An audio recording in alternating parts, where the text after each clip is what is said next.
UNICEF.org গাজায় এক শিশু অধিভূত এবং হুমকির মাঝে রয়েছে আরও বহু শিশু। ইউনিসেফ নিয়মিত টিকা, ওষুধ, পুষ্টি ও মানসিক সহায়তা প্রদান চালিয়ে যাচ্ছে যতটা সম্ভব। পানি ও খাদ্য সংকট।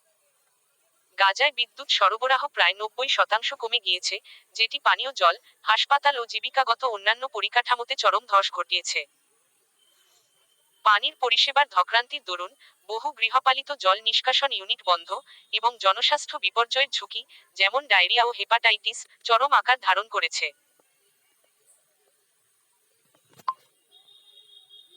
ব্রিটিশ রেড ক্রস WSJ.com খাদ্য সরবরাহ প্রায় বন্ধ, বাজারে মাত্র বাকি সামান্য খাদ্যপণ্য ও পানি, এগুলোও অত্যন্ত অপ্রতুল। খাদ্য ও পানি পাওয়ার জন্য হাজারো মানুষ বিপজ্জনকভাবে সন্ধান করতে বাধ্য।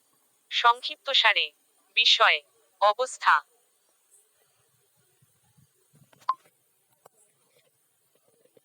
বোমা হামলা চলছেই, আজ হাসপাতাল ও আমদানিসহ ব্যাপক হানাহানি।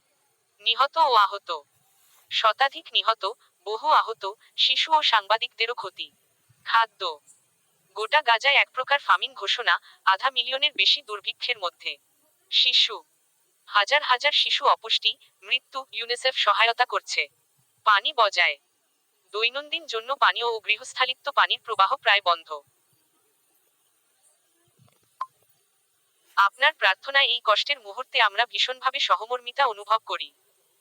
দোয়া করি অবিলম্বে মানবিক অবস্থা হ্রাস পায়, অবাধ হস্তক্ষেপে খাবার, পানি, চিকিৎসা পৌঁছায়। আমরা সকলে শান্তির জন্য, নিরপরাধ মানুষের সুরক্ষার জন্য দোয়া চালিয়ে যাব ইনশাআল্লাহ। নিচে স্ক্রোল করুন।